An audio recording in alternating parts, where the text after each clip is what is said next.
Guys, ನೆನ್ನೆ ಎಪಿಸೋಡೆಲ್ಲ ಆದಮೇಲೆ ನಾನು ರಾತ್ರಿ ಯೋಚನೆ ಮಾಡ್ತಾ ಇದ್ದೆ. ಸುದೀಪ್ ಸರ್ ಗಿಲ್ಲಿನ ಕೇಳಿದ್ರು, ರೆಸ್ಟೋರೆಂಟ್ ಅಥವಾ ರೆಸಾರ್ಟ್ಗಳಿಗೆ ಹೋದಾಗ ಹೀಗೇನ ಸರ್ವರ್ ನಿಮ್ಮ ಹತ್ರ ನಡ್ಕೊಳ್ಳೋದು, ನಡ್ಕೊಂಡ್ರೆ ನೀನು ಹೀಗೆ ರಿಯಾಕ್ಟ್ ಮಾಡ್ತೀಯಾ ಅಂತ.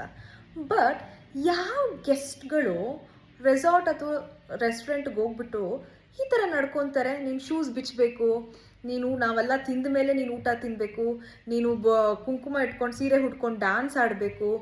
ಯಾರು ಈ ಥರ ಮಾಡ್ತಾರೆ? ಓಕೆ, ಅವ್ರು ಹೇಳಿದ್ರು ನಮಗೆ ಟಾಸ್ಕ್ ಇತ್ತು, ಎಲ್ರಿಗೂ ಏನಂತಾರೆ ಈ ಥರ ಕಾಲು ಎಳಿಬೇಕು ಅಥವಾ ಅವ್ರಿಗೆ ನಾವು ಟಾಂಟ್ ಮಾಡಬೇಕು, ರೇಗಿಸ್ಬೇಕು, ಸಮಥಿಂಗ್ ಇತ್ತು ಅಂತ.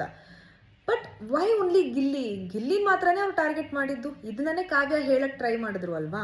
ಸೊ ಕಾವ್ಯ ಏನು ಹೇಳಕ್ಕೆ ಟ್ರೈ ಮಾಡಿದ್ರು, ಓಕೆ ಗಿಲ್ಲಿದ್ ಮಿಸ್ಟೇಕ್ ಆಗಿರ್ಬೋದು ಇನಿಷಿಯಲಿ ಸ್ಟಾರ್ಟಿಂಗಲ್ಲಿ, ಬಟ್ ಅದಾದಮೇಲೆ ಕಂಟಿನ್ಯೂ ಮಾಡಿದ್ದು ಯಾರು? ಕಂಪ್ಲೀಟಾಗಿ ಗಿಲ್ಲಿನ ಬಿಡದೇನೆ ಎಲ್ಲ ಕಡೆ ಗಿಲ್ಲಿ ಸುಮ್ಮನೆ ಇದ್ರು ಅವನ್ನ ಕಾಲೆಳೆದು ಜಗಳ ಮಾಡಿಸಿದ್ದು ಅಥವಾ ಅವ್ನ ಬಾಯಿ ತಗ್ಸಕ್ಕೆ ಟ್ರೈ ಮಾಡಿದ್ದು ಗೆಸ್ಟ್ಗಳು.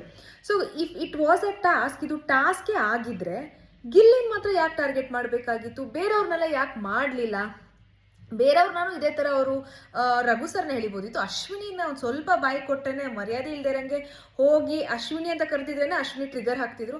ಅಶ್ವಿನಿನ ಯಾಕೆ ಟ್ರಿಗರ್ ಮಾಡಲಿಲ್ಲ ಅಥವಾ ಬೇರೆ ಯಾರನ್ನೂ ಯಾಕೆ ಟ್ರಿಗರ್ ಮಾಡಲಿಲ್ಲ? Why only Gilli? ಇವಾಗ್ಲೂ ರಜತ್ ಆ್ಯಂಡ್ ಚೈತ್ರಾನ ಒಳಗಡೆನೆ ಇಡಿಸಿದ್ದಾರೆ. ಏನಕ್ಕೆ? ಗಿಲ್ಲಿನ ಅಗೇನ್ ಟಾಂಟ್ ಮಾಡೋಕ್ಕೆ ಅಥವಾ ಗಿಲ್ಲಿನ ಬಾಯಿ ಬಿಡಿಸದೇ ಇರೋ ಥರನ?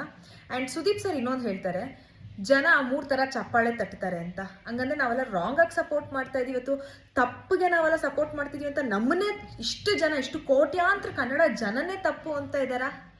ಏನಂದ್ರು, ಏನು ಹೇಳಕ್ಕೆ ಟ್ರೈ ಮಾಡಿದ್ರು ಅಂತಾನೆ ನನಗೆ ಅರ್ಥ ಆಗಲಿಲ್ಲ. ಸೊ ಗಿಲ್ಲಿನೇ ತಪ್ಪು ಅಂತಾನೆ ಪ್ರೂವ್ ಮಾಡಿದ್ದಿಲ್ಲಿ. ಇದು ಎಷ್ಟು ಮಟ್ಟಕ್ಕೆ ಸರಿ? ಅವ್ರು ಹಿಂಗಿದ್ರೆ ಯಾಕೆ ಗಿಲ್ಲಿನ ಕರ್ಕೊಂಡೋಗಿ ಒಳಗಡೆ ಕೂರಿಸ್ಕೊಂಡಿದ್ದಾರೆ ನನಗೆ ಇನ್ನೂ ಅರ್ಥ ಆಗ್ತಿಲ್ಲ ಗೈಸ್. ನೀವು ನನಗೆ ಕಮೆಂಟಲ್ಲಿ ತಿಳಿಸಿ, ನಿಮಗೇನು ಇದೇ ಥರ ಅನಿಸ್ತಿದ್ಯಾ ಅಂತ.